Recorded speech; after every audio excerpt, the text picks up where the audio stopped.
All right, thank you so much. Like I said, my name is Jeffrey Sayantet, Bitendo for Africa. I'm the executive director. And for this conversation that we're talking tonight is about the increasing violence in our community. And as immigrant community, we find that this is, we've seen quite a number of increase in violence, gun violence, and all kind of stuff in our community. And I think it's a perfect time for us to bring this conversation. And it's always good, the best way to also to connect with people who have great resources, great information. And we are glad that Giselle has been able to connect us with this wonderful speakers tonight. We're so excited to have Hossein, Jessica, and Rose. I will be able to bring some different perspective on this much needed topic.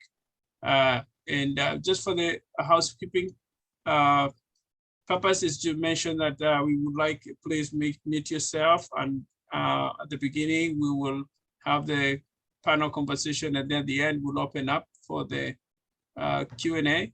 But in between the conversation, you have something that you want to share. We put our chat open. Please post your questions there. Then at the end, we'll have the moderator be able to share them and be able to ask bring it up for everybody to participate. As in the past, we've always had a great pleasure, or I have a great pleasure of introducing our moderator tonight. Let me just go ahead and get started here. And 1 second. Giselle has been a great resource for many years, and I'm happy to introduce her again for tonight. And while you're doing that, Jeffrey, you know what I'll do? I will, before you introduce me, I will introduce our relationship that we have with you, with the Links Incorporated. Absolutely. And I'll let you go ahead and do that, please. Sure. So we have had the pleasure to work together. I'm glad he said for a long time, because that's very good. It's actually been a couple of years. Yes. And it's been a delight to partner with Bitendo for Africa. This partnership is with the Links Incorporated, which is an international nonprofit organization whose membership consists of about 16,000 professional women of African descent in about 299 chapters located in 41 states, the District of Columbia, and the Commonwealth of the Bahamas and the United Kingdom. Our core values are on friendship and service commitment, and we contribute more than 1 million documented hours of community service annually, strengthening our communities and our nation. We have members from all walks of life, from business, from law, from politics, nonprofit, for-profit. One of our distinguished members that you'll all know is our Vice President of the United States, Vice President Kamala Harris. And this program comes to you from the Links Archway, Missouri chapter, and from one of our facets, which is International Trends and Services. And it has been our delight to work with Jeffrey for the past couple of years. Thank you, Giselle. Yeah, like Giselle mentioned, we've seen great progress and great input or impact that this partnership will continue to make, including helping to bridge up the gap, where we have also addressed some of the misconception between the African immigrants and African Americans. But above all, mostly bringing resources to the community and to especially the women empowerment and youth empowerment. I believe that we will continue with this partnership, and hopefully we can also extend it even beyond St. Louis and beyond Missouri, so that people can be able to enjoy the same benefits. I will take this opportunity to introduce our moderator tonight. I've known Giselle for quite a number of years now, and she's been a great resource, not just for the B4A, but also for the region. Giselle Marcus currently serves as a professor of practice, diversity, equity, and inclusion at the Orleans Business School at Washington University in St. Louis, where she prepares students with the tools and techniques for day in the workplace by teaching this required course to MBA students. In addition, she is the corporate director for Fast Meat Bancshares Inc., the parent company of Fast Meat Bank and Trust. Prior, she was a 5-time general manager, managing business up to 8 million in Fortune 250 companies. That's huge. Marcus recently completed her TEDx titled Networking Made Easy. I love listening to that audience. Marcus speaking on that.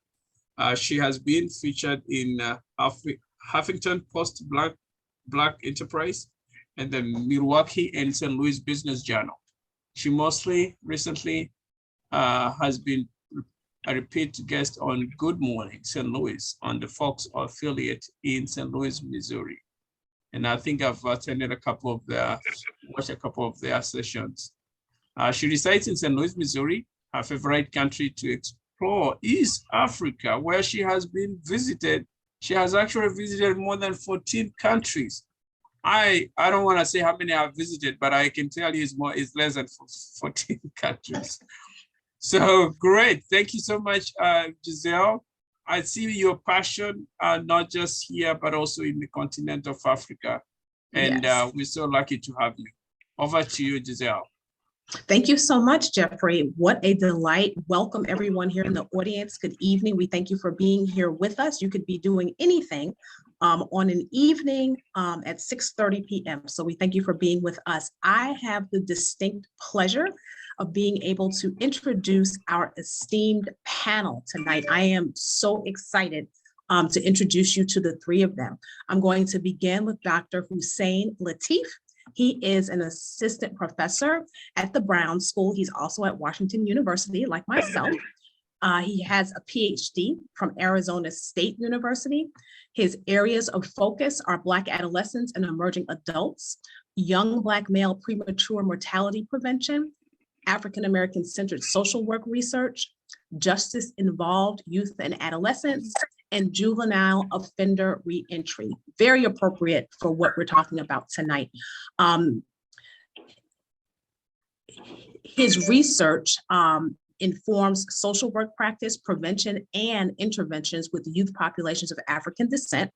His scholarship incorporates the advancement of both theoretical inferences for working with Black youth and rigorous science to explore the relationship between Afrocentric constructs and transitional success of Black youth through adolescence, emerging adults, and into established adulthood. His research also intersects with his practice experience working with serious juvenile offenders by advancing scholarship to inform reentry for this population post-conviction. Before joining the Brown School, he served as a social work supervisor for the Arizona Justice Project's reentry team, one of Arizona's first reentry programs assisting juveniles serving life without parole before the Supreme Court found many of those sentences unconstitutional. He is I'm going to call him a fan favorite in the School of Social Work. He's a faculty scholar in the Institute for Public Health, a faculty affiliate with the Center for the Study of Race, Ethnicity, and Equality, and a faculty affiliate with the Race and Opportunity Lab within the Brown School. Courses that he has taught are on social welfare, policy and services, criminal justice involved adults practice, and policy interventions. Welcome, Dr. Latif, to this evening. We thank you for being with us. Thank you. Happy to be here. Awesome. Next, I would like to, I told you we have heavy hitters here tonight. Next heavy hitter is Jessica Myers. She is the coordinator for the St. Louis Area Violence Prevention Commission. Their mission is to reduce violent crime in the region by promoting and advocating a coordinated, well-resourced support system, policies and interventions among area government, institutions, and agencies that serve individuals and families most at risk of violent crimes. I love the fact that they are actually coordinating between these organizations. They envision a St. Louis region where communities enjoy quiet nights, and the sounds of children playing during the day. A community that is safe and desirable destination for both businesses and residents. And their role is to align, convene, communicate, and connect the organizations addressing gun violence prevention and reduction. Welcome, Jessica, to our panel this evening. Our third panelist is Rose Jenga. She is a mother of 3 that has experience in communications with youth violence. So she's going to share some of her story with us tonight. Rose relocated to the United States in 2009 from Africa, and she worked as a teacher in Kenya before she moved to the United States. When she got here, she switched careers. She's in nursing, and she is passionate about children and youth mentorship, loves teaching them about African culture and embracing their identity. She has received numerous awards for her work in the immigrant community on youth and women empowerment, and she's been a committed volunteer with Vitendo for Africa for over 8 years. She possesses a bachelor's degree in nursing and currently works as a mental health nurse in St. Louis. She is certified in the state of Missouri as mental health first aid, and she's also certified in child psychology and counseling of children and young adults. Please welcome our third heavy hitter, Rose Jenga, to our panel. All right, glad to have you all here with us on this evening. I am going to pose my first question to Jessica, actually. Jessica, can you tell us about the scope of this problem of youth and violence here in the St. Louis region and how your agency works toward mitigation? And if you have any statistics, that would be helpful too, because in my research, I wasn't able to find any, but of course we recognize it's a challenge in our region. Yes, absolutely. And thank you for allowing me to come into this space with all of you and talk about this really important topic. This topic is very close to my heart. While I currently work in violence prevention, for 14 years before I worked at the Violence Prevention Commission, I worked doing direct service with victims of violence. For about the last 10 years of that, I worked directly with homicide victims' families and friends in St. Louis City and St. Louis County. So over that time, I worked with thousands of families who had been impacted by gun violence. St. Louis has a national reputation and sometimes an international reputation for being an area with a lot of violence. And while some people may quibble with the statistics, they may argue that if you put the city and county together, we would fare better in the statistics. The reality is that we do have a violence issue. So this year so far in St. Louis City, there have been 72 murders. In 2021 or 2020 was the highest rate that St. Louis City has had ever. And there were 263 murders. Over in 2020 in St. Louis County, there were 66 murders. So while murders get a lot of the attention, we often at the Violence Prevention Commission want to focus on non-fatal shootings. So we know from our research that for every fatal shooting, there's 20 to 30 non-fatal shootings where someone is hit by a bullet but isn't killed, which means from our perspective, we have 20 to 30 opportunities to be able to interrupt that cycle of violence from becoming the next incident of fatal violence. And so we really want to look at those 2,000 aggravated assault cases in St. Louis County and those 6,000 aggravated assault cases in St. Louis City to really figure out how can we interrupt that cycle of violence. We're not only focused on gun violence, that is our primary focus, but we've been engaged by St. Louis City and St. Louis County police departments to talk about things like carjacking.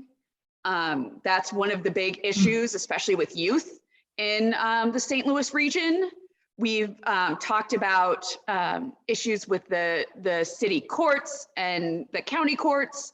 And so this is all part of And before I go, let me go back to one statistic, and this really grounds the work that we do. So in 2017, the Department of Justice came in and they did a diagnostic analysis of the city police department. And they looked at all the city's crime statistics, and they broke down the age of victims of non-fatal shootings. And what they found was that more than 40% of victims of non-fatal shootings were 25 years old or under, which means if we can focus on that youth violence prevention, we have the opportunity to really not only set people up to be safe and thriving in the future, but to interrupt that cycle before it gets started. And so that's one of the reasons that we have really focused on this youth violence prevention piece. So what we do, as you mentioned, Giselle, we are a convener. We have about 60 member agencies and 120 to 150 agencies that participate on a regular basis. And they're all kind of working towards our action plan that's really focused on how do we coordinate services for those victims of non-fatal shootings? How do we bring and support evidence-based programs? What we know works in other areas, how do we make that work here? And improving police legitimacy. The idea that if we want folks to come to the police and report what has happened to them, we need to build trust. Sometimes, in some cases, that's building back trust that has been lost. In some cases, it is building trust that was never there in the first place. And so we have all these agencies that have come together to focus on how we as a region strategically can approach violence prevention. Too often, it's a piecemeal approach. You get grant funding for one program, you get grant funding for another program. One neighborhood has better organization around public safety than another neighborhood. And so we're really about taking that strategic approach and a public health approach. We're not focused on police, courts, corrections. All those people are at our table, but we also have folks from education. We know if young Black boys are kicked out of the classroom for disciplinary reasons, they're at a much higher risk for being involved in the criminal justice system later in life. So school policies are violence prevention. We have social services at the table. We have mental health at the table because mental health programming is violence prevention. We have city government at the table. We have all of these different sectors represented because everyone has a stake in reducing violence and reducing youth violence in the region. So Jessica, I don't want to underestimate the role of a convener, but are you able for our audience to talk about the difference maker an organizations like yours is by being a convener versus contradicting that to another city that does not do that and has this individual piecemeal approach? So we are, in the grand scheme of things, the violence prevention is still relatively new. So we were convened in 2016 in a partnership between the United Way of Greater St. Louis and Washington University's Institute for Public Health.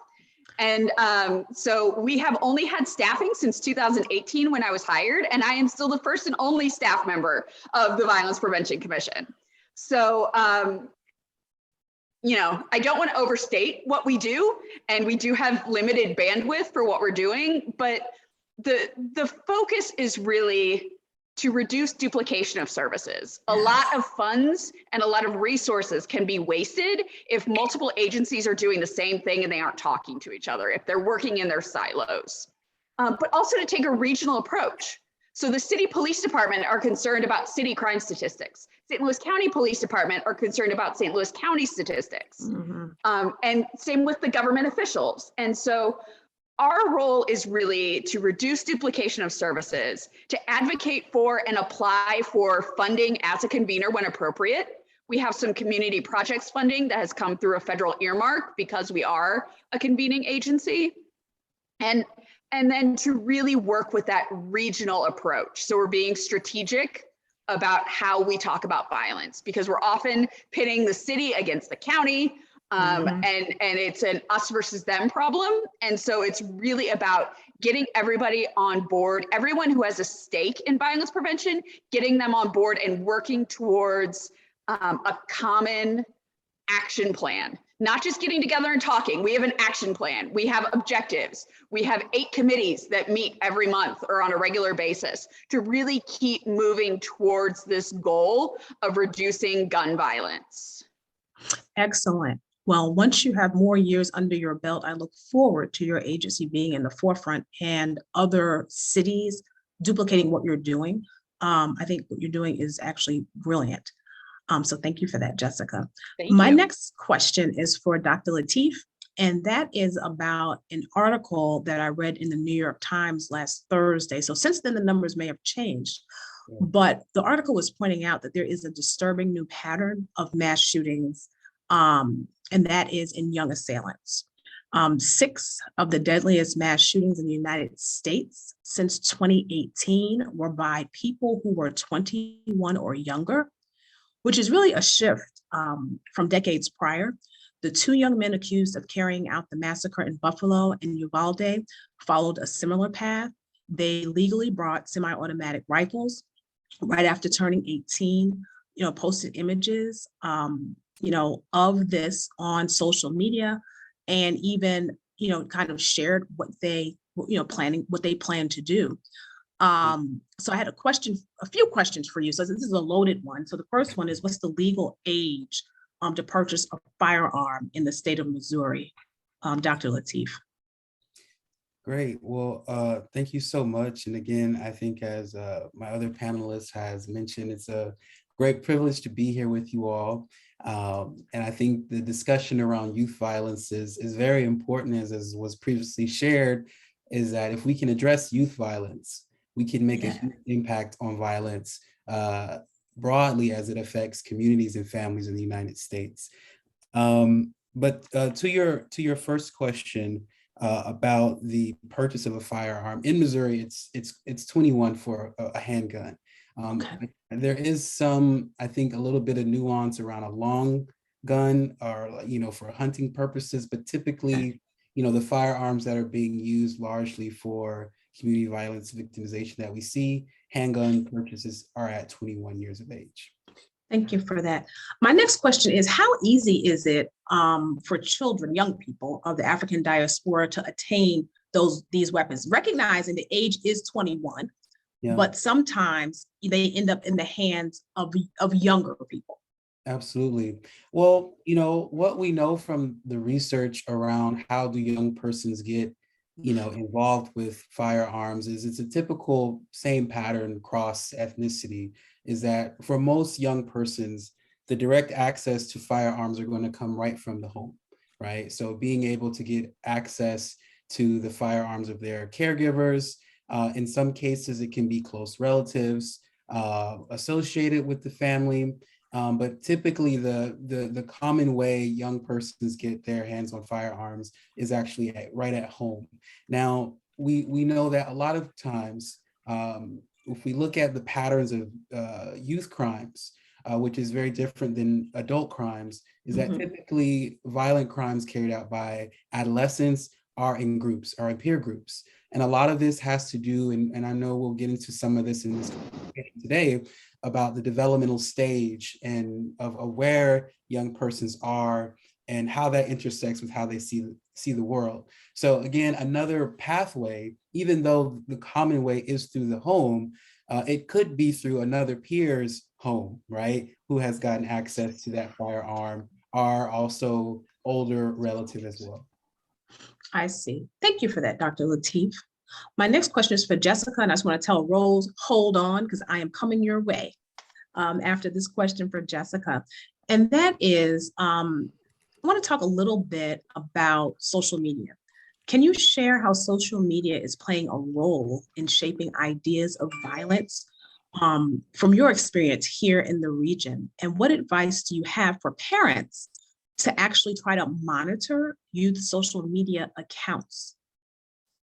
Yeah, so we're seeing a big connection between the violence that is happening in social media. I think even back to when I was working with victims, I would get mothers of murder victims that would call me and say, this person is bragging on Facebook that they killed my son. And they would tell me where that link was, and I would try and pass it on to the police department, but those aren't always actionable. We're also seeing planning for things happening on social media. So plannings for gatherings that can turn into violence. We're seeing just generally that attitudes about society and about guns and about violence are highly influenced by social media.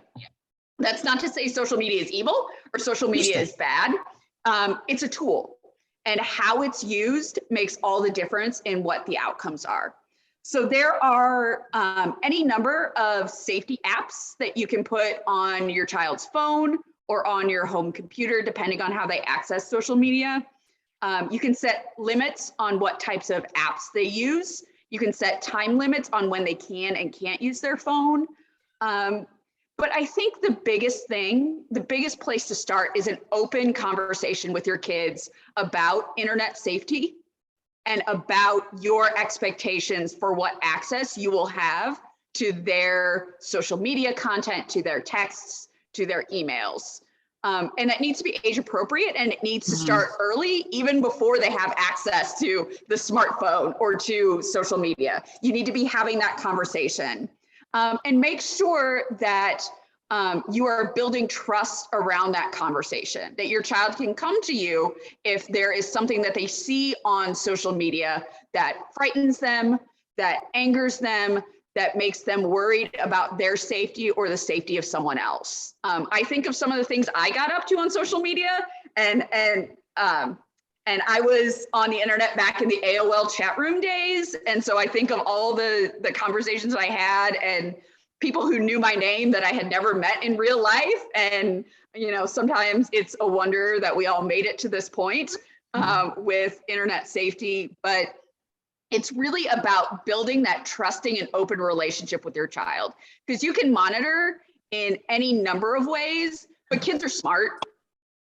Kids know how to get around those types of things. And so the essence of parenting for violence prevention is really about having that open and honest and non-judgmental two-way communication with your child. Makes sense. Thank you for that, Jessica. It reminds me of the relationship that I have with my mother. I don't know if we've had the violence discussion, but we've had the discussion around, if you see something or there's something that's disturbing, you know, please tell me. And she made it a safe environment, you know, for me to share those things. We didn't specifically speak about violence, but I feel that maybe if I would have seen that or saw that, because clearly when I was growing up, social media was not prevalent at all, that I would have felt comfortable to share that with her. So I do appreciate how you're sharing, really, to be, you know, disarming to your children, to be able to have open conversations with you. I think that's great. So thank you for that. And non-judgmental. I cannot star that enough. Kids need to know that even if they've gotten into something they probably shouldn't be, that you're there ultimately to protect them. You know, punishment can come later. You can talk about that. But it's really important to be non-judgmental in the moment so that your children know that they can come to you and you're the ultimate safe person for them to come to. Absolutely. Thank you, Jessica. Brilliant. Rose, I said I was coming your way, so I'm keeping my word. So we know that you are a mother of 3 and that you've had violence communications experience. Would you be willing to share your experience with our audience and offer communication strategies for parents like yourself with youth in their households? Okay, yeah. As I talk about youth violence, it's just a matter of understanding, like when we talk about youth violence, what are we talking about over here? And mostly, I do see a lot of bullying leading to violence, especially with our kids.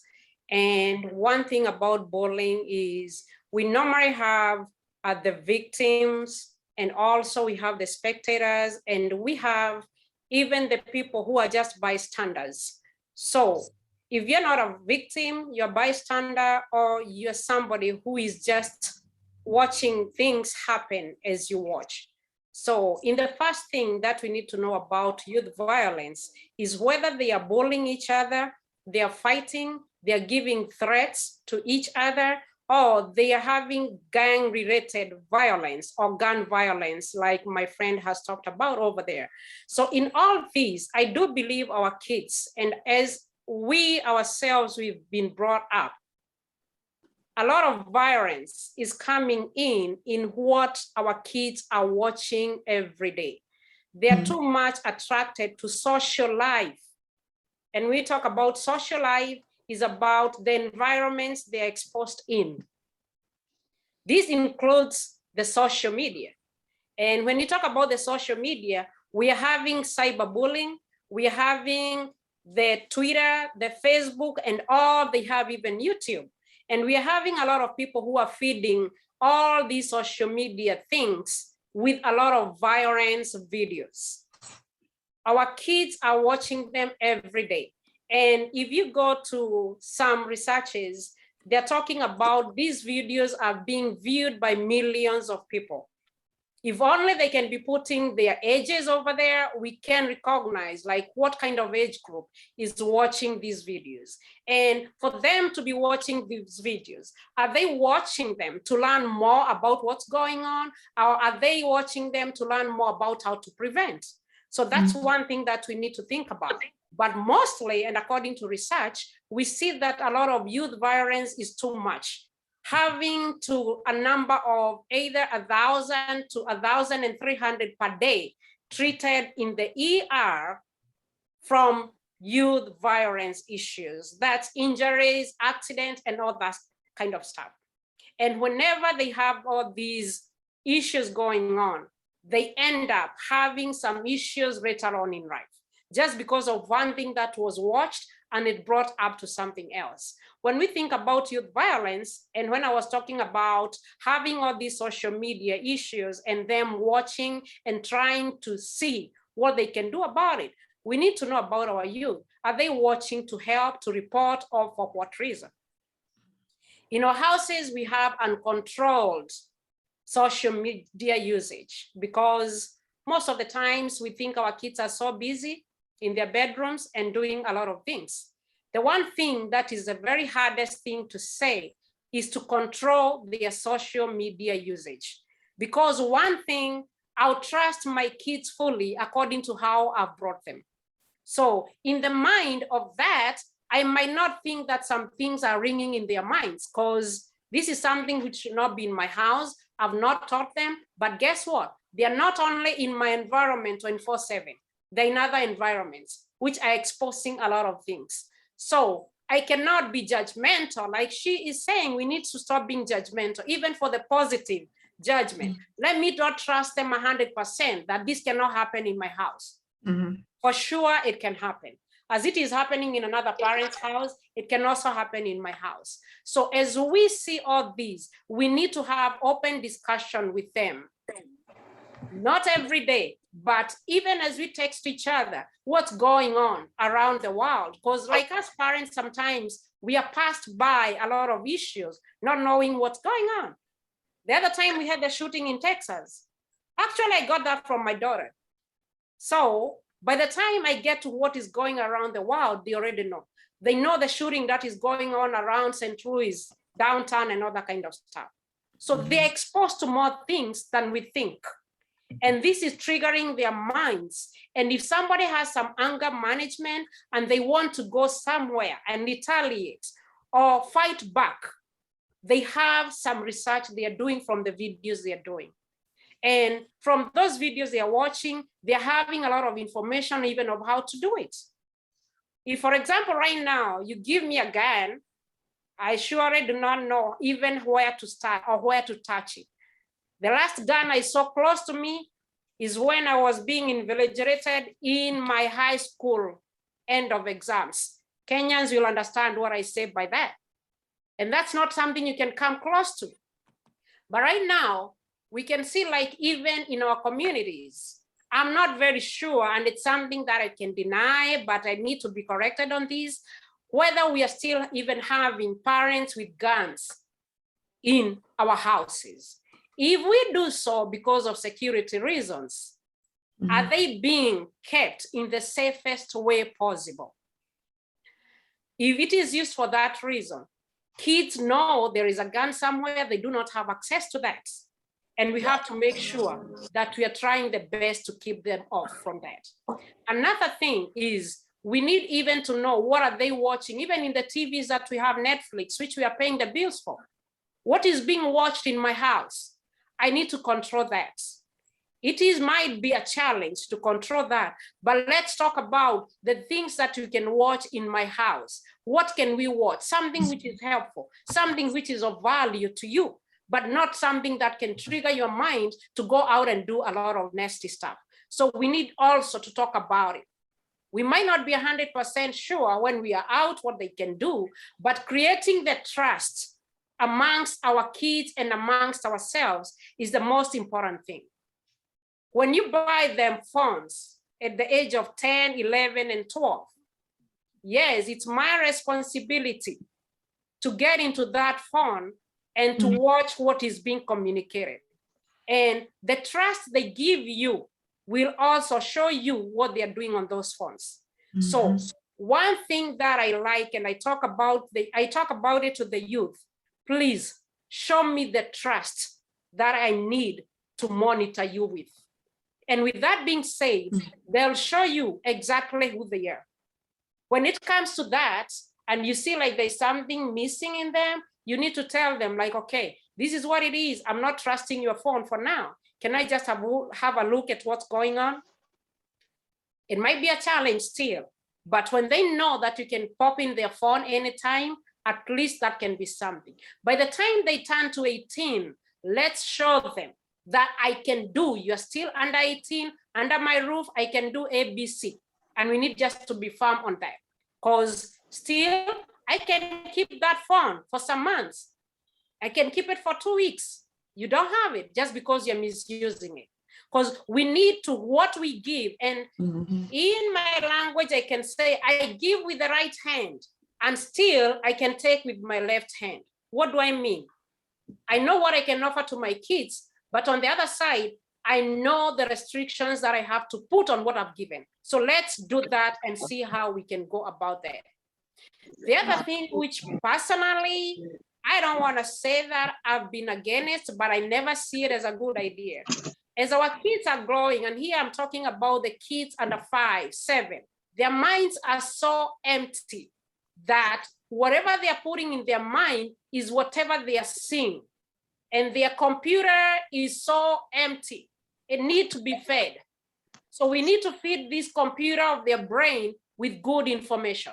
So whenever we are buying toys for our kids under 7, let's be so much against buying gun toys for these kids. Like I've said, there are a lot of kids at 7 years old who can shoot a gun, literally. Because they've been with gun toys, they are made like real guns, they know how to operate it. So anytime they see a real gun, they can operate it in reality. I do not, because I've never been close even to a toy. So let's watch about the toys that we are buying for our kids. Let's buy toys to mold their minds and their brains to be responsible people and to be careful people on what they do in daily lives. Thank you for that. Thank you, Rose. So what I hear you saying is really, it's very important to be an actively engaged parent, even with the new, to many parents, I think the whole aspect of social media, the internet, is new. And some of them may not feel comfortable actually utilizing it themselves, which I think makes it a challenge for them to do so on behalf of their children. So thank you for sharing. And those are very great insights. My next question is for Dr. Lateef. And, really, we wanted this webinar to really be about, prevention strategies, assessment strategies, so that when people walk away, there are tools that they have that can actually help them. And ACEs, which is the Adverse Children's Experiences Survey, offers a score of different kinds of abuse, neglect, and other hallmarks of a rough childhood.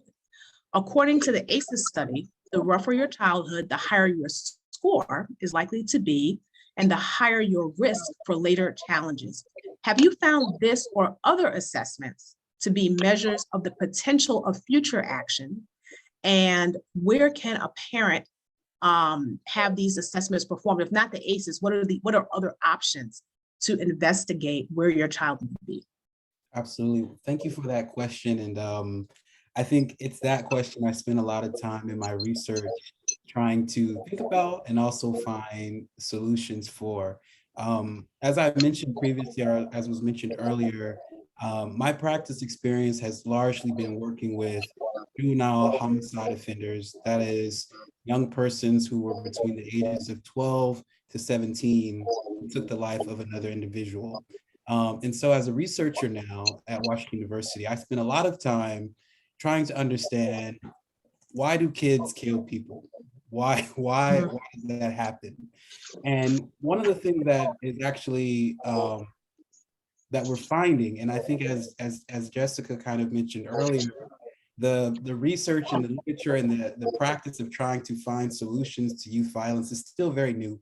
So even though this is, when we think about mass shootings, we think about community violence victimization, the literature and the best practices there's still a lag in terms of what we should do next. You don't need anything. But one of the things Just be 1 second, Hussein.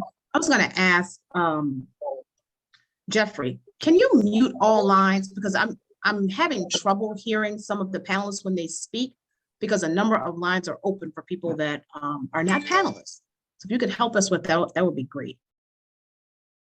I'm sorry to interrupt you, Dr. Lateef, but what you're saying is so important. I just don't want us to miss like a word of it.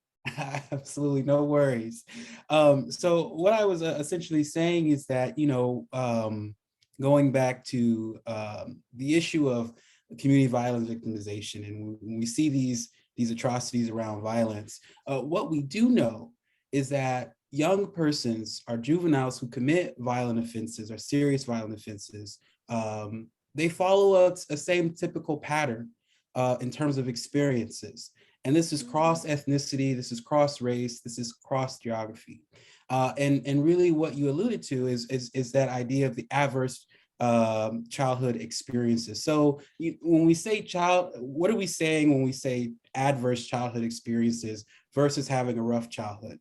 So, one of the things that we know from the youth developmental literature is that, as we grow into who we are as adults from our adolescence, it's not just the risks that we experience, but it's also the protective factors that we have in our lives, but it's also the resiliency factors that we have in our lives. And what we know is that you actually need all three of those. Well, you need protective and resiliency factors to develop well. So it's not so much that having, rough experiences is a bad thing, but adverse childhood experiences are going to be in a different level that can really have a negative impact on young persons. So by adverse childhood experiences, we're talking about experiences of sexual and psychological maltreatment. We're talking about extreme experiences of poverty, are the implications of what poverty does to a young person.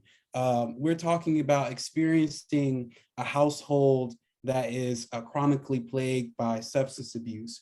We're talking about having a household where persons have dealt with incarceration, having parents who are incarcerated, are close loved ones. And we're talking about the cumulative effects of all those different experiences.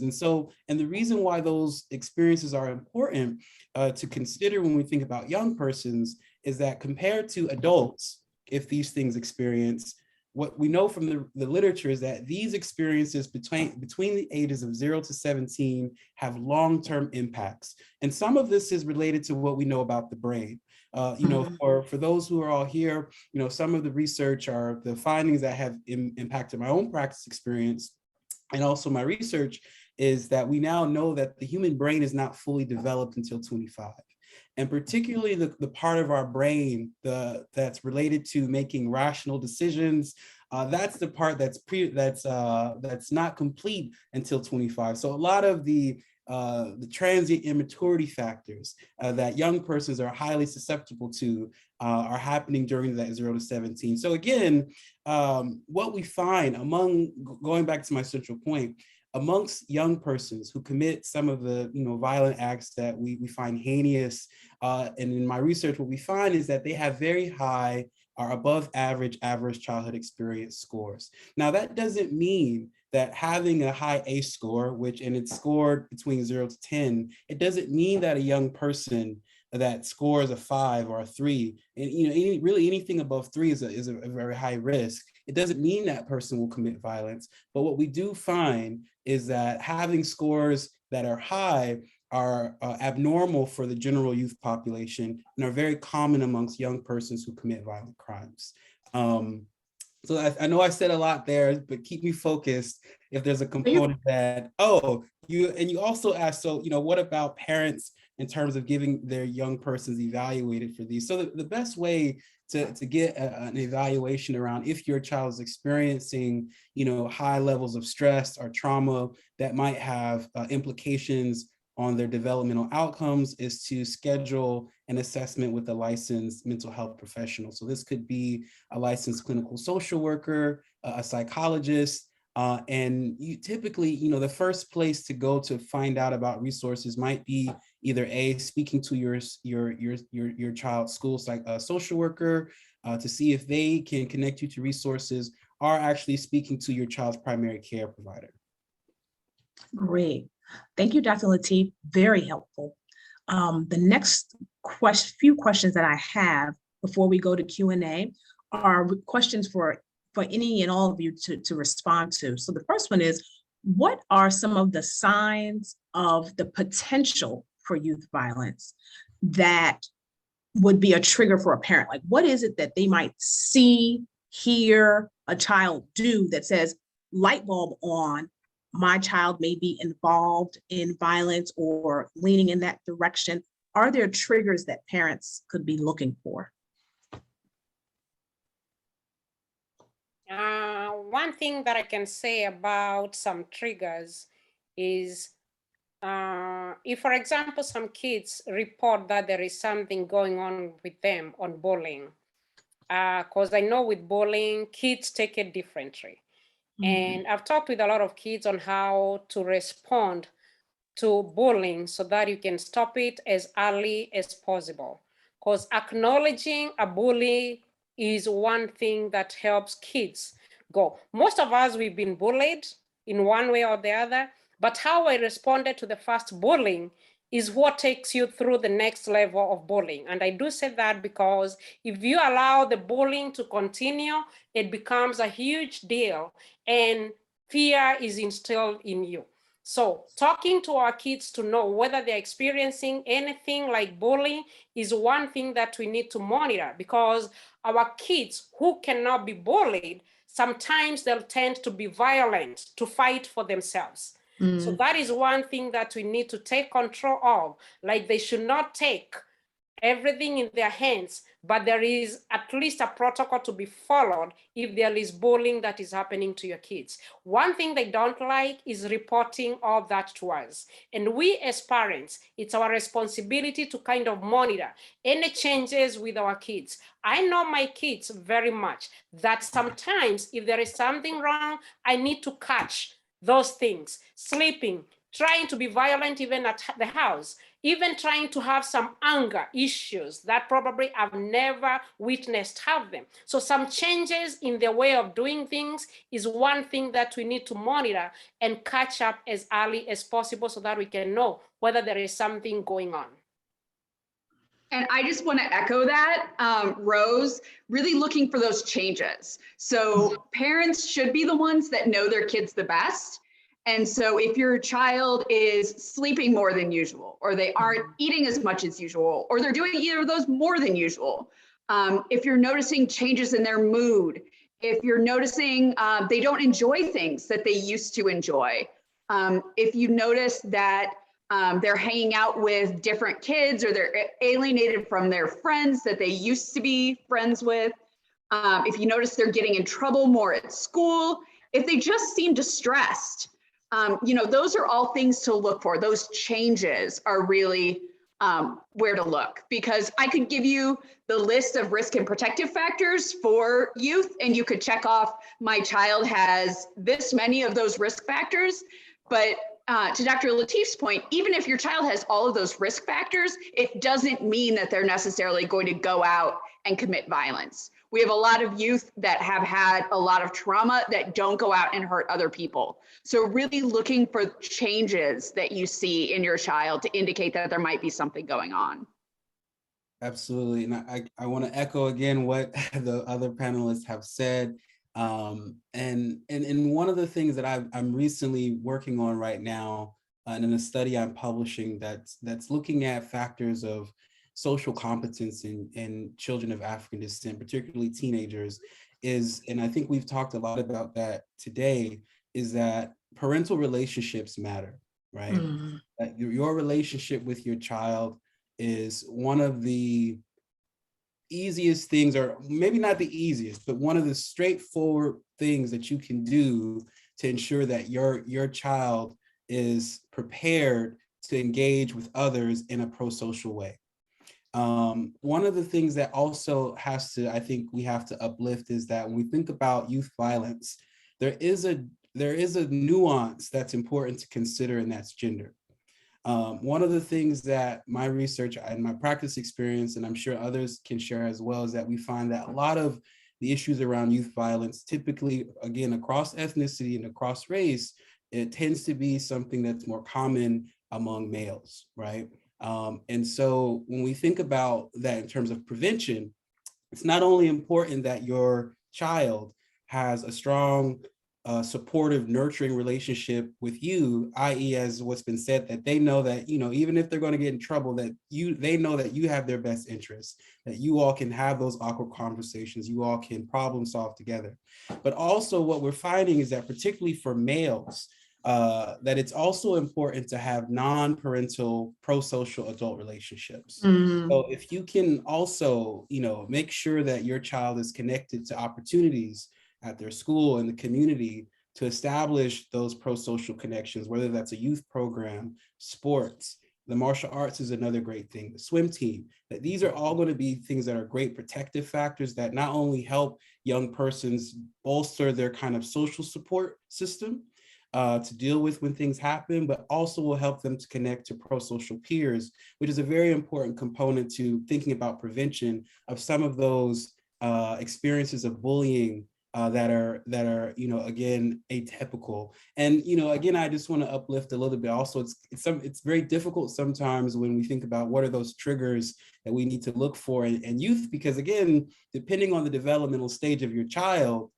some behaviors are normative for that age development. So being a little bit moody, not wanting to, that's, pretty typical for certain ages. However, I think what's been said is so important, is that you will know your child better than anyone of what is really, off compared to what seems to be more normative to their transitional stage. Thank you for that. Very helpful in terms of what parents can look out for and keep an eye on. And to your point, some of the behaviors can just be young people being young people, right? So thank you for that.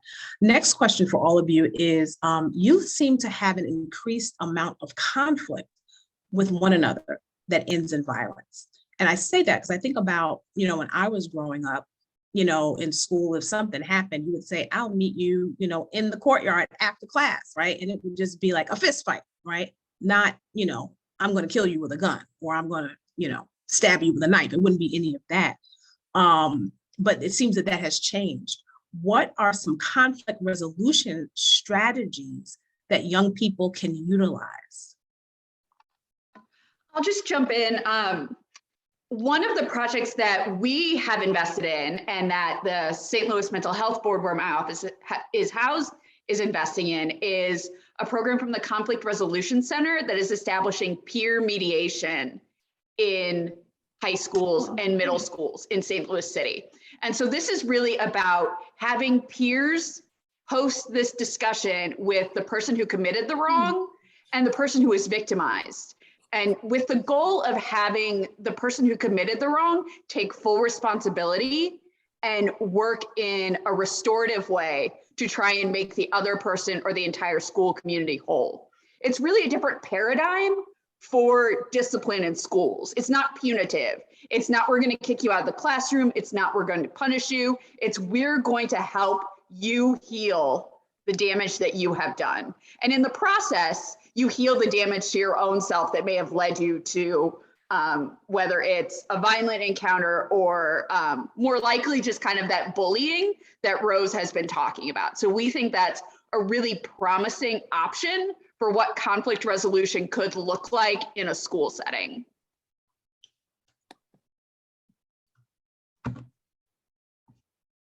Yeah, I was Okay. just jump in as well, and just to say, you know, one of the things that's interesting when we think about conflict resolution is that's another important point, I think, to have that conversation with your child.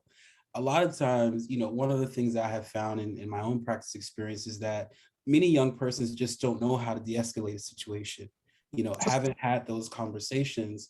And I think as parents, and this is really something even just beyond parents, it's a meso level question when we think about school policies as well, is that what are we doing to support young persons understand, you know, how do you deal with conflict, right? And so one thing that I think is helpful for parents to do is like have that conversation with your child about their normative beliefs around conflict. You know, if X, Y, and Z was to happen, how would you respond to this? And, you know, you might find, you know, many kids might say, I don't know, right? So that might be a great place to start when thinking about that as well. Thank you for that. So with that as the case, I would like to, any other comments? I missed anything? Okay, great. So with that, what I'd like to do is actually allow us to have the rest of the time for Q&A. We've had a lot of questions that we planned, you know, for the panelists, but I really wanted to give the audience an opportunity to ask questions. And I do see one in here from Claude Robinson. And I'd like to, so Claude, thank you for being with us. I just want to share, Claude Robinson is actually someone that I know, a very dear long-term friend from Chicago. And he works for an organization called UCAN, which is Ulick Children's Advantage Network.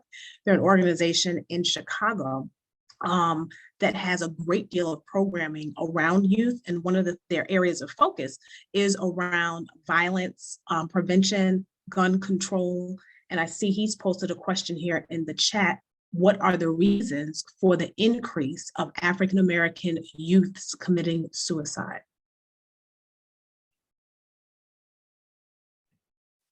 I was really happy when I saw that question in the chat. And the reason why I say that is that that is one of the big questions that myself and many of my colleagues that I'm working with, including Dr. Sean Joe, who's here at WashU with me, who's a leading expert on suicide, and many others that I'm working with at Johns Hopkins, is to try to understand, you know, what is really understanding this uptick that we see in suicide. So just to give a little background, you know, not too much, but some for the guests or those joining, is that, you know, suicide is historically been an issue that has not been typically seen amongst Black adolescents or persons of African descent. But we're seeing a huge increase, and particularly among young persons, and particularly young Black boys as well. When we look at suicide at a population level, over 84% of suicides among Black populations in the US are by males, and that's cross ages. But particularly for young children between the ages of 11 and 13, we're seeing increases in suicide. The simple, I guess not the simple, but the straightforward answer is we still don't know exactly why.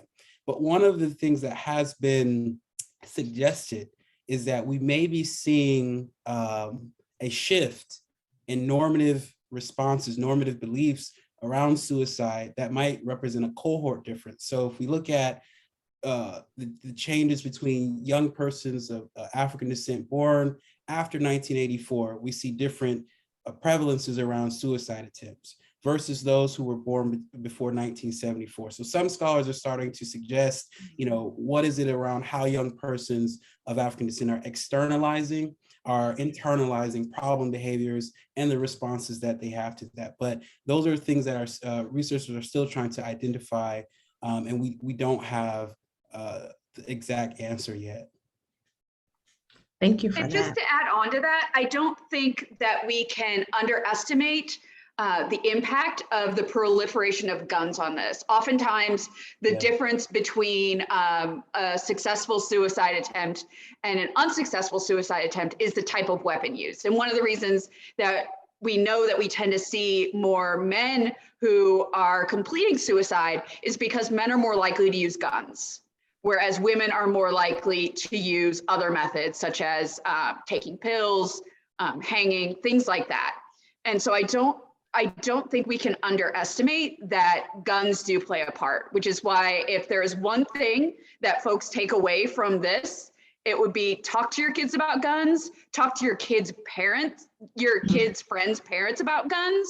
Do not be afraid if your kid is going to someone's house to ask that parent, is there a gun in your house and how is it stored?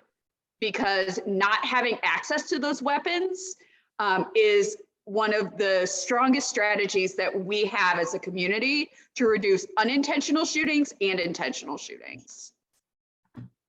Thank you, Jessica and Dr. Lateef. I have a question from SEBZ. I don't want to butcher that in terms of pronouncing it. And the question is for Dr. Lateef. Is the media's coverage of mass shootings a factor in their frequency? And if so, what can be done about it? No, that's a great question. And, I'll be, very, straightforward, is that my research doesn't focus primarily on mass shootings, and there is, some evidence to support, the issue around copycat situations. But the reality is that mass shootings have been a huge issue in the United States historically, right? When we compare ourselves to other Western countries, we have some of the highest rates of this issue, across the world. So in terms of the role of media, I wouldn't be able to say, I don't think it would be necessary to say that it's causing it, but there is always that element of influence, again, particularly when it's young persons as well, in terms of having a contributing role. But I think what's most clear, at least keeping this in the context of young persons, is when we think about those adverse childhood experiences, the literature, the research does support those are going to be more stronger basis of evidence to support factors. Again, as we mentioned earlier, this doesn't mean that someone who has, high adverse childhood experiences is going to do something that is a heinous crime, but we do see that those are going to be more common clusters of behaviors or experiences that we see among persons who do engage in those types of behaviors. Got it. Are there any other questions? Please feel free to put your question in the chat or to raise your hand in the Zoom feature if you have any questions. This has really been a very, very rich dialogue. Here's another question from Alurotimi Solenka. Are there still gender disparities in youth violence? Is this still for the most part a male issue? Oops, the chat is moving, hold on. Is this still for the most part a male issue or an issue more pronounced amongst the males? Yeah, I think at all ages, we see that men are more likely to be both the victims and the perpetrators of violence. And so I do think it most commonly affects males, but that is not to say that, we should be any more suspect of our male children or not worried about our female children. But it definitely is an issue that, just like it's more common for Black males to be a victim of violence than white males, males in general are more likely to be victims and perpetrators of violence than females are. Thank you. I see there is Ron D that has his hand up. You know what? I shouldn't assume that that's a male. Ron D. Your assumption is correct. And what is your question, Ron? Okay, my name is Ron Smith. I'm the immediate past president of the Federation of Block Units, which is an Urban League affiliate in St. Louis. And one of the issues we've been around since 1932, organizing the community. And one of the issues we have is the demise or deterioration of the community as a whole. You know, people live together or in the same area, but it's not a community anymore, which erodes that village that the youth will have, and not just the youth, the regular adults too. So that causes problems as far as cohesiveness and other things in the community. Any recommendations that you all might have to assist us and others in bringing back that cohesiveness in the community? I put a link in the chat a little bit back. One of the things that we're really looking at is safe spaces for youth. So when we were doing our community engagement for our Safe and Thriving St. Louis plan, we talked with youth, and what we heard was that they didn't feel like they have safe spaces. Either the places in their neighborhood that should be safe, like parks, aren't safe, and the places that are safe, they're not necessarily accessible, whether it's a transportation barrier or there's a fee.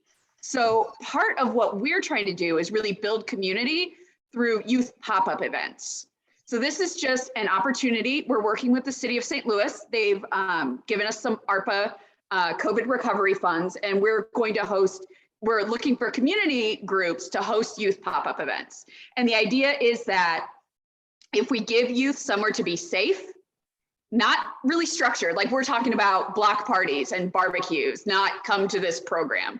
If we give youth a place to be safe with other youth, we can really focus on building relationships. And once we see communities aren't so afraid of the youth that are in their neighborhoods, then we can start to build back that community. I think you see that with the coverage of the youth violence downtown. People are kind of villainizing all the youth that are being dropped off downtown. But what we know from talking with youth and their parents is they're doing that because their neighborhoods aren't safe.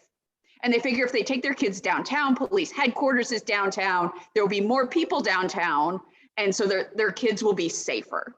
And so, you know, we really want to focus on how do we build a safe and welcoming community for youth. What we invest in shows what we value. And if we want to show youth that we value them and we value their contributions, then we need to invest in them. And this is just one option, one opportunity to invest in making our youth safer. Thank you for the question. I also wanted to follow up and say that it's an important question, and it's something that myself and some other colleagues, we're working on a project now, a qualitative project to ask, you know, what are the messages that young persons, particularly young Black children or children of African descent, what are the messaging that they're actually getting around their future aspirations, who they are, where they come from, what they can be? And we've just started the project, so we have, this is a couple years until we'll have it complete. But one of the things that is concerning that does come up a little bit in some of the interviews I've started to do is that there is this level of inability to identify for themselves their cultural socialism, their cultural heritage, who they are, the pro-social, the strengths of their community. So what that really tells me, or what it's starting to tell myself and other colleagues, is that it's really important that we do create, I think as what's being said, safe spaces that provide opportunities to build community, opportunities to be engaged in things not just around the pain that we experience, but that help young persons to get connected to the beauty that they have in their communities, in their neighborhoods, and to feel good about that and to feel good about themselves. Because it's, you know, youth development is a really interesting part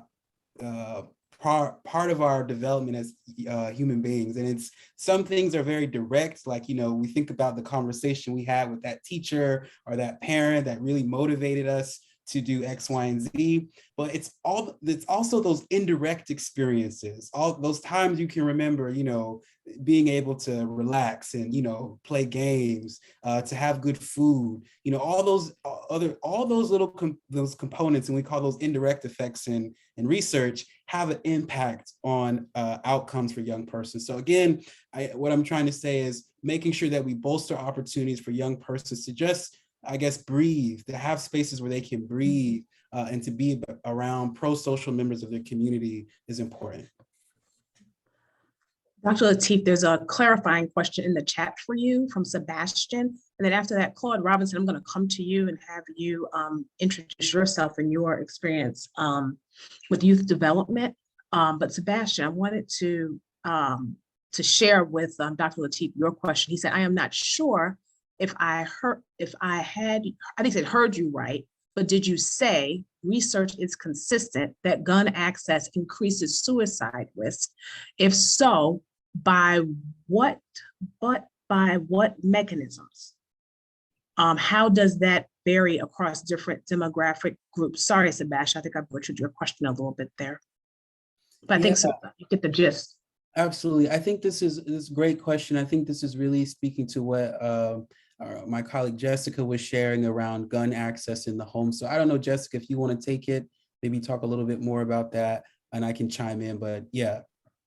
Yeah, absolutely. So the research has shown that as access to firearms increase, the risk of firearm suicide increases. Firearms are a particularly lethal method of committing suicide compared with other methods. And so, I mean, I think the most obvious mechanism by which this occurs is that a child is in a home and knows where the gun is stored and can get access to it. I don't want to discount the mental health discussion, and we do need to normalize mental health and talking about mental health and what the precursors are. But yes, the access to guns does correlate with a higher suicide rate. And part of that is just because of the lethality of guns as opposed to other methods. And I'll drop a link into the chat for the Everytown information on that link. Thank you, Jessica. Yeah, and I think I wanted to follow up again. I think one of the points I made earlier was that, we're still trying to understand, what are the mechanisms through which, suicidality occurs, particularly among young adolescent Black youth. We do know from some previous models that when we think about factors related to suicidality is this idea of burdensome and also loneliness, right? But I think to the point around guns, the reason why guns are very important to this conversation is that the literature is supporting that. When those mental health factors are at play, guns become that very easy access to actually express some of those feelings. And so one of the easiest ways, I think, as what's been shared, is that when we think about how to prevent some of these things, is thinking about how do we keep young persons safe from having access to firearms in their home and around their peers in other spaces. One more thing, I loved what Jessica said, something about, and I had talked about it still, on assessing our youth or our kids on a lot of things.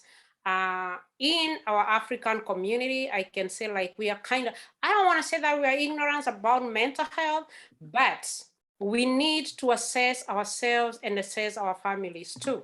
Let's know how each and every one of us is doing. Let's check on each other. Don't miss somebody that you see quite often, either in church, in the community, and then all of a sudden they disappear. Please, let's make a point of checking on them and what's going on with them. Some people are going through a lot of challenges, especially now for the last 2.5 years that we've gone through COVID. There has a lot of changes with everything, people losing jobs and everything.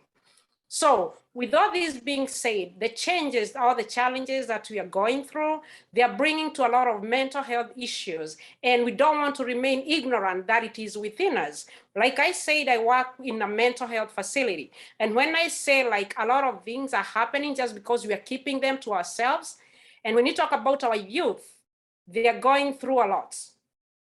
In our culture, if I can go back there, our kids might be going through something just because they know not to question. Mm-hmm. And when the professor talked about ACEs, it's something we as parents, we need to be more educated on. And when you talk about ACEs, it is something that the kids or the children in the environment we are bringing them in, they are learning a lot of things. They are seeing a lot of things, they're absorbing a lot of things, but they cannot question a lot of these things being done. So let's expose our kids to healthy environments as parents, because at one point, we might be responsible for what is going on with them. Reason because they saw ABC, they saw violence in the homes, but they could not question what is going on just because they are kids and they cannot question. And that's the stigma that sometimes we are making our kids go through. So we ignore the fact that they can see, they are watching it, but since they cannot question, they keep it. The worst thing in this life is keeping something that you cannot question, because as it piles up, one time, somewhere down the line, you lacked upon all these piled up issues. And when we talk about violence, this is one thing that they're acting on. So yes, I cannot beat up my dad. I cannot question my dad. I cannot question my mom. What can I do? The thing is, hit a wall. Just because, yeah, you know. I tell them at work, if you feel like we want to fight something, hit your pillow. And that is still a form of showing that, yes, they can do it if given a chance. So they don't have the chances, and that's why they can go and do the violence somewhere else. We just need to be careful on the environments that these kids are in, either in our homes, either in the social life, in the neighborhoods that we are living. Let's try to evaluate all these environments. If the school they're going in is too much of a violent school, please, you're not tied up somewhere. For the sake of your kids, and like Jessica said, let's invest in our kids, because we'll live the good things one time. But if we keep on ignoring the fact that there are violent environments that our kids are growing in, we're gonna miss a point. And something will come up and we see like we ignored something sometimes back. So let's try to be vigilant on the environments that our kids are growing in, and we shall prevent some issues over here. Thank you. Thank you, Rose. Next, I wanted to call upon, if he's available, to speak, Claude Robinson from the ULIC Children's Advantage Network in Chicago, because he has been working with youth for a couple of decades. And he used to be their Vice President of Youth Development. He's currently their Executive Vice President of External Affairs and Diversity. I would love for him to just kind of weigh in about the work of UCAN. Clearly, they're a larger metropolitan area, being in Chicago. And if there are additional insights he would like to lend to this dialogue, either Chicago in contrast to St. Louis, or just being additive to the discussion that we've had. Claude, are you able to be audible? Yes, I'm gonna keep my camera off. That's fine. Quite a long day. Earlier today, we facilitated one of our annual webinars where we center the lives of Black men, called Messages from the Hood. So we did that earlier today. The hood being brotherhood, fatherhood, manhood, and husbandhood. So we have professionals from South Carolina, New York, Chicago, Miami, and my daughter's trying to talk now too. So, I like the conversation. I like the spirit. It has research and practicality, which is important. But one of the things I wanted to mention for all of us as seasoned professionals, and I think we would call ourselves leaders, is to remember when working with young people that we were once children ourselves. And a lot of what we did and what we believed was shaped by the environments that we were in. And that's one thing to really take with you anytime you're working with young people. And the other one is to empathize with where they are at this point in time. Oftentimes I find adults, we tend to think that we know everything based on data and research. And oftentimes we move past our own lived experiences and who is there for us to help us in times of need. And what's happening today, there was no social media back then. There was no Twitter or anything like that, that actually is problematic in a lot of ways, especially if you're not guided and have someone to help buffer all the negativity that's there. So really empathizing just with that point there. And then the last thing I see across the country, a lot of people wanting to figure out the problem and things like that. And one thing I see missing oftentimes is that adults, we're subsidized in the work that we do for our time and our ideas and things. And then we ask young people to volunteer their time for a program or, you know, a stipend or something like that. But we got to find ways to help them earn money for their time and for their ideas, and not put it in this glossy report as if we're the experts when it's really their ideas. Pay them for their time. And the other thing, in working with boys in particular across the country, and especially youth of color, being something that I've been doing for a long time, is I call them the four A's. One is to acknowledge them, not from your own lens, but really just to acknowledge their being and their intrinsic self-worth. To affirm young boys of color. Affirmation. My wife, Brene Brown, and Tarana Burke and Louise Hay really gets into the affirmations and things like that. But, you know, do we affirm young boys of color? Really just their presence, who they are, is something that's really important. Then to show them affection. And earlier today, in talking to these esteemed, seasoned African-American men, talked about how their fathers, when they were younger, were providers and were in the home, but they were emotionally distant. And one of the consequences of that was that they had a hard time telling people that they loved them because they hadn't had that said to them a lot. And they've committed to making sure that they say they love their wives, that they say they love their children, and they're more affectionate with their children because of what they didn't have. And the last thing I would say is just an appreciation. And how many of you, you know, there's so many studies, Harvard Business Review, McKinsey, that talk about appreciation of employees in the workplace. How do we show them that we care about them? So you get all these perks and things like that. But do we do that with young boys and young men of color? You know, just tell them how much we appreciate them for being themselves. So, and the last thing I'll say, and what's worked when we talk about just relationships is love with young people. They really do know if you care about them deeply and if you want their best interests in mind.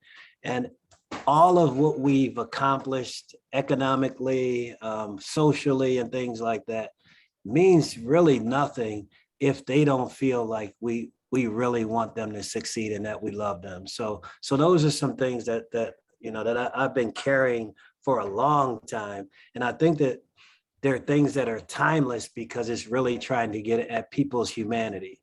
And adults, positive youth development. We also have adultism as a concept and a worldview oftentimes, and it blocks our real relationship with young people. So check us out on LinkedIn, ucanchicago.org, and any ways we can work together on things, we'd be more than happy to do that because young people deserve better, and America needs to live up to the ideals put forth when America started. Thank you, Claude. I appreciate that. I've put UCAN's URL in the chat. Thank you. It's great to be here. Appreciate you all the way from Chicago. All right, I'm going to, I'm assuming that Ron's hand is still up from earlier. And if that's not correct, Ron, let me know in the chat. I'm going to call on Sebastian.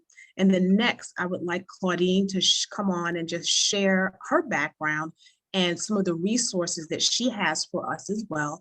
And then I will leave it to Jeffrey to close us out. Sebastian.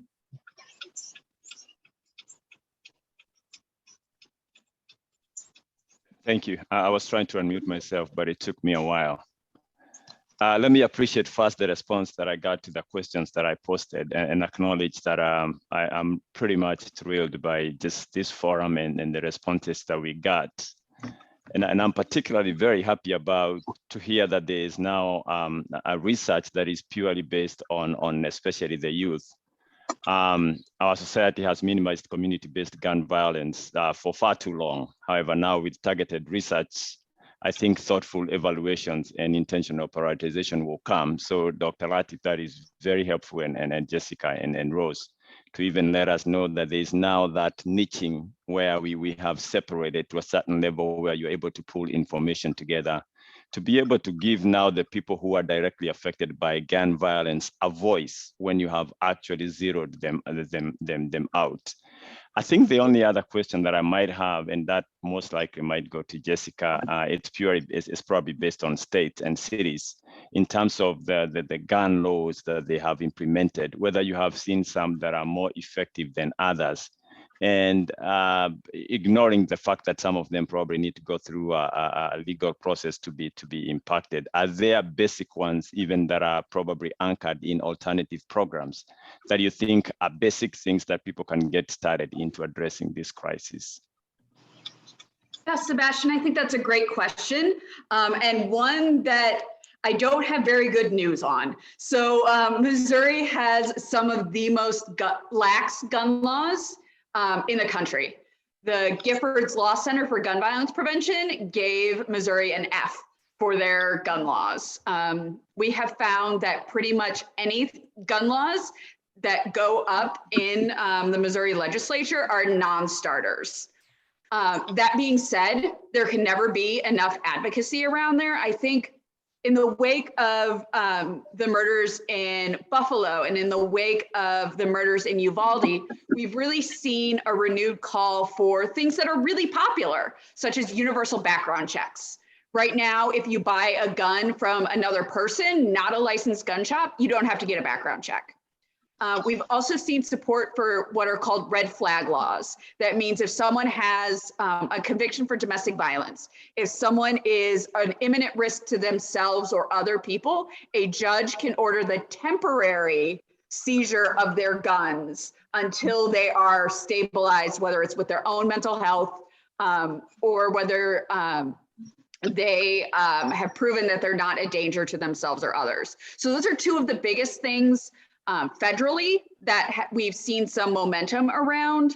I would not stop advocating for what you think should be done at the state level, but Missouri is just kind of a tough state to do policy in it. Also because Missouri passed what they call the Second Amendment Protection Act, which means St. Louis City and St. Louis County and any other municipality can't pass more restrictive gun laws than the state.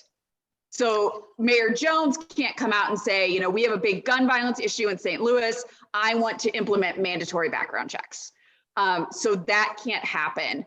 And it's also curtailed the ability of local police to work with federal law enforcement on investigations of violence. So we're in a tough spot, honestly, in Missouri on gun laws. But that doesn't mean you shouldn't advocate at the local, state, and federal level for changes that have been shown to be popular and to have real potential to make a difference. Thank you, Jessica. That's pretty important. I wasn't aware of that. Thank you for that information. Ron, you are our final question. Bringing you back in. Can you hear me? I can, Ron D. All right. I'm going to kind of date myself, but the gentleman from Chicago was talking about making it financially lucrative for our youth to get involved. We used to have programs called CETA and JEPA, and those were federally funded programs where we could engage the youth in working in the city parks in the recreational field or doing other things in our communities that benefited our community. Right now, we don't have that type of funding. It's probably available, but it's not being utilized. And that would go a long way about giving them something to do during the summer. And let's not forget the old midnight basketball program, which was proven statistically to work Those are the type of things that we can get our youth involved in. Now, one thing that we might have to worry about this time is we have gang territories, and some youth won't go to this park because that's in somebody else's territory. But we have people that are working with the gangs that can organize truce so they could visit other areas. It's just something that we've done in the past that we don't want to forget, and we can go back to because it worked. Thank you for that, Ron D. So much appreciated. And with that, I want to say thank you to our amazing, esteemed panelists. This was a very, very informative panel. I'm sure parents and everyone else on here who wants to help in our community have walked away with something new that they didn't know before. So I'd like to credit our panelists for being with us tonight. And with that, Jeffrey, I'm going to pass it to you to close us out for the evening. Well, thank you so much, Giselle. That was wonderful, wonderful information. I think I could listen over and over because I felt like this is very timely. And I've always said that I think we can do a better job when we're able to be more proactive on preventing, on being more preventive than just waiting for things to happen. I'm sure if something happened within our community last week and we called for this meeting, we'll have the room, fill up so fast, and people not even be able to log in because of the numbers of people who will be logging in. But I believe when we have this conversation and engage with information, connecting people with resources and discussing on how we can be able to experience, be able to identify, see some of the signs that are happening in our home, I believe we can be able to prevent some serious issues from happening. But like also Jessica mentioned, she has also mentioned that we as a community, especially the African immigrants or the African Americans, being on the forefront, even to fight and advocate for policies and issues that really affect on our community when it comes to the gun violence. There are things that I feel like we've been very silent and we wait for things to happen, but we always remind that things don't happen. It's people who make things happen.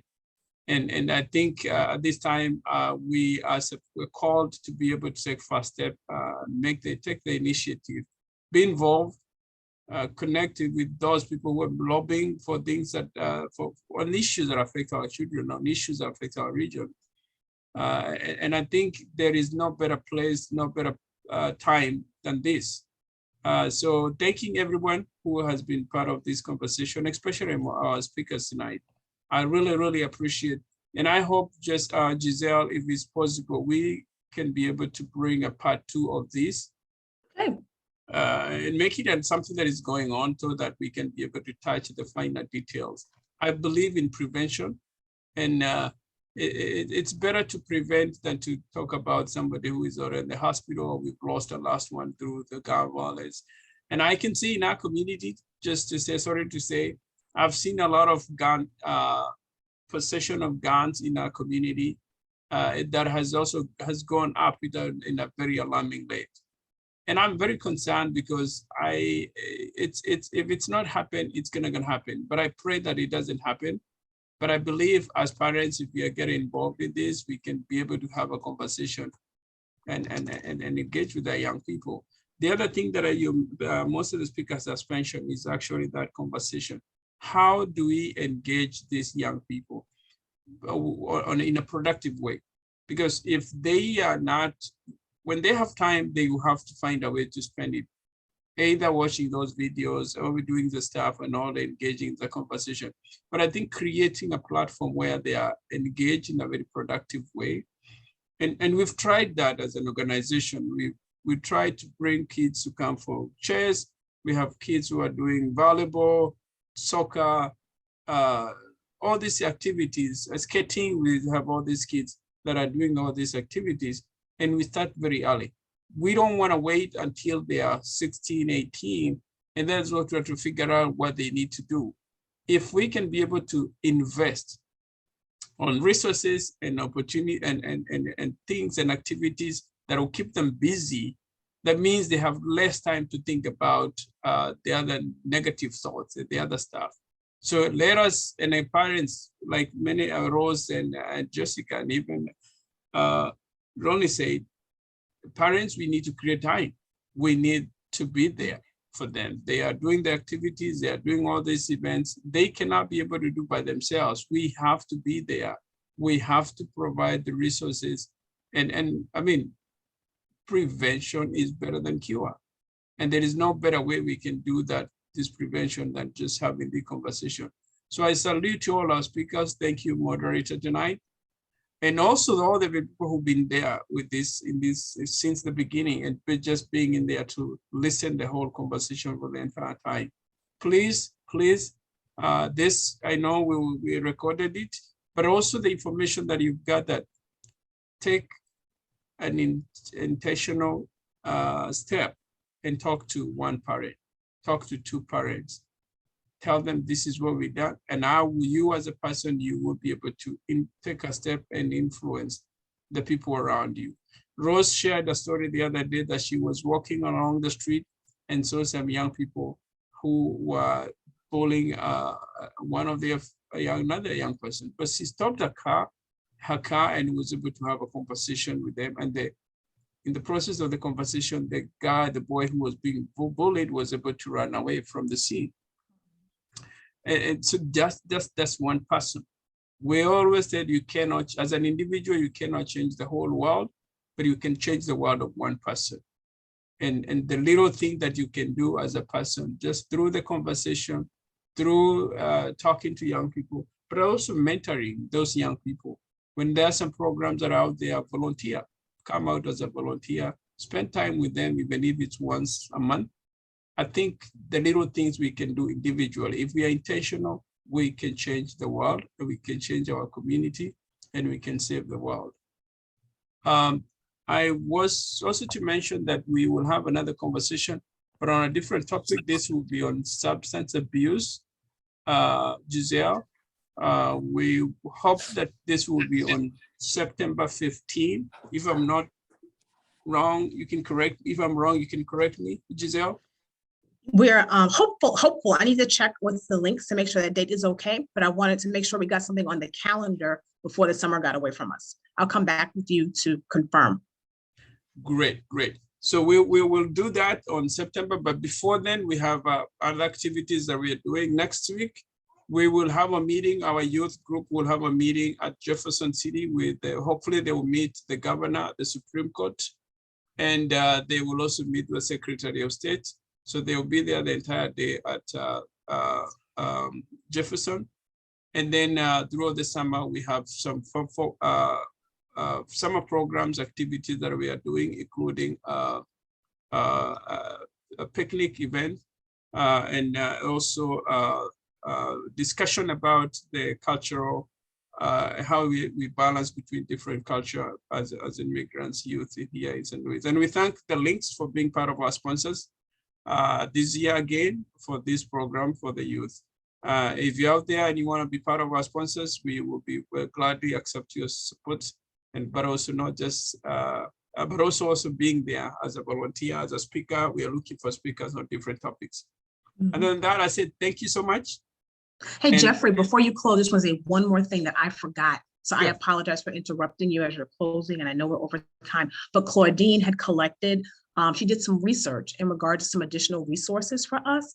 And she was saying if we put our email in the chat or later on, it can be sent out. She'd be happy to share some additional resources on the topic we've discussed tonight. Great. And I think that's a good one. If any of the speakers tonight or any of people in the audience have some resources, I think I'm going to provide my email on the chats. Excellent. Giselle, and then probably you can be able to share with us, so we can be able to Perfect. Share with others. Okay, I'll just put it in there, and I'll also put my number. Okay, good. And Giselle has also put her information there. Other than that, if we have left out anything, we'll definitely cover in our next conversation. Thank you so much, everyone. And